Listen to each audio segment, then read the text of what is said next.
नमस्कार दोस्तों, स्वागत करती हूँ आपका। एक राजा था, उसके 4 बेटे थे। जब वे छोटे थे तो वे आपस में मिलजुल कर प्यार से रहते थे। राजा उनके बीच का प्यार देखकर बहुत ही खुश होता। लेकिन जब चारों बेटे बड़े हो गए और उनके विवाह हो गए, तब उनके बीच का मनमुटाव बढ़ने लगा। राजा जब अपने बेटों को इस तरह लड़ता देखता तो बहुत दुखी होता। राजा बेटों को समझाता कि अगर वे मिलजुल कर रहेंगे तो राज्य सुरक्षित रहेगा और प्रजा भी उनका आदर करेगी। अगर वह इसी तरह लड़ते रहे तो अलग अलग होकर कमज़ोर हो जाएंगे। लेकिन बेटे उसकी बात पर ध्यान नहीं देते। राजा अब बूढ़ा हो गया था और बीमार भी रहने लगा। उसने अपने मंत्री को बुलाया और 4 घड़ों में कुछ भरवा कर चारों घड़ों को अपने पलंग के चारों पैरों के पास दबा दिया। कुछ दिन के बाद जब राजा को लगा कि उसकी अंतिम घड़ी करीब आ गई है, तो उसने अपने चारों बेटों को बुलाया और कहा, मैंने अपनी सारी दौलत अपने पलंग के चारों पैरों के नीचे गाड़ दी है। मेरे मरने के बाद तुम चारों एक एक पैर के पास खड़े हो जाना। जिसके हिस्से में जो भी निकले उसे स्वीकार करना। चारों बेटे सहमत हो गए। कुछ दिनों के बाद राजा मर गया। बेटों ने अपने पिता का पूरे सम्मान के साथ अंतिम संस्कार किया। फिर वे महल में आकर राजा के पलंग के पास चारों कोनों पर खड़े हो गए और मंत्री से कहा, खुदाई शुरू कीजिए। पहला लड़का जिस कोने के पास खड़ा था उसकी खुदाई शुरू हुई। पलंग के पैर के नीचे एक घड़ा निकला। घड़े में मिट्टी भरी हुई थी। उस लड़के ने कहा, केवल मिट्टी? फिर दूसरे पैर की खुदाई की गई। दूसरा घड़ा निकल कर आया। दूसरे घड़े में जानवरों की हड्डियां थी, जिससे दूसरे लड़के को भी बड़ी निराशा हुई। तीसरे पैर के नीचे से तीसरा घड़ा निकला। तीसरा घड़ा गेहूं से भरा हुआ था। तीसरे लड़के को भी निराशा हुई।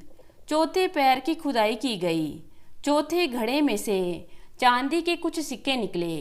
चौथा लड़का खुश हो गया, लेकिन फिर वह निराश हो गया, क्योंकि एक चांदी से भरे घड़े से पूरा जीवन कैसे चल पाएगा। चारों लड़कों को पिता पर बहुत क्रोध आया कि उनके पिता विरासत में उन्हें ये सब देकर गए हैं और ये भी कोई बंटवारा है। हम इस बंटवारे को नहीं मानते। तब मंत्री ने कहा, राजा साहब बहुत बुद्धिमान थे, जरूर हम उनके बंटवारे को समझ नहीं पा रहे। हमें अपने पड़ोस राज्य के राजा बुद्धिमनी के पास जाना चाहिए। वे बहुत बुद्धिमान हैं, शायद हमें इस बंटवारे का रहस्य समझा सकें। चारों लड़के राजा बुद्धिमनी के दरबार में पहुँचे और उन्हें सारी बात बता दी। राजा ने कहा, तुम्हारे पिता बहुत बुद्धिमान थे। बंटवारे का रहस्य बिल्कुल साफ है।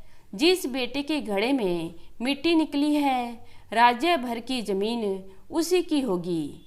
जिस बेटे के घड़े में जानवरों की हड्डियां निकली हैं, राज्य भर के जानवर उसके होंगे। जिस बेटे के घड़े में गेहूं निकले हैं, राज्य भर का अनाज उसका होगा। और जिस बेटे के घड़े में चांदी के सिक्के निकले हैं, राज्य भर में कर के रूप में प्राप्त होने वाला धन उसका होगा। चारों बेटे बहुत खुश हुए और अपने राज्य लौट आए। घर आकर जब उन्होंने विचार विमर्श किया तो वे फिर से असमंजस में पड़ गए, क्योंकि जिस बेटे के नाम राज्य भर का अनाज था उसके पास जमीन नहीं थी। आखिर वह अनाज को उगाए कहाँ? और जिस बेटे के नाम जमीन है उसके पास अनाज नहीं है, खाली जमीन का वो क्या करेगा? जिस बेटे के नाम राज्य के सभी जानवर हैं, वह जानवरों को चराएगा कहाँ? क्योंकि जमीन उसके नाम नहीं है। चौथे बेटे के पास केवल राज्य से प्राप्त होने वाला कर है, लेकिन वह रहेगा कहाँ, क्योंकि उसके नाम जमीन नहीं है। और खाएगा क्या, क्योंकि उसके नाम पर अनाज भी नहीं है। चारों बेटे सलाह मशवरा करके इस निष्कर्ष पर पहुँचे कि उनका आपस में मिलकर ही रहना ठीक होगा, वरना वे मुश्किल में पड़ जाएंगे। तब मंत्री ने कहा, अब समझे अपने पिता के बंटवारे का असली रहस्य। वे चाहते थे तुम लोग आपस में मिलजुल कर रहो। चारों बेटे अपने पिता की बुद्धिमानी पर बहुत खुश हुए और लड़ाई झगड़ा खत्म कर मिलजुल कर रहने लगे। तो दोस्तों, कैसी लगी आज की कहानी? उम्मीद करती हूँ कहानी को पसंद करेंगे। धन्यवाद।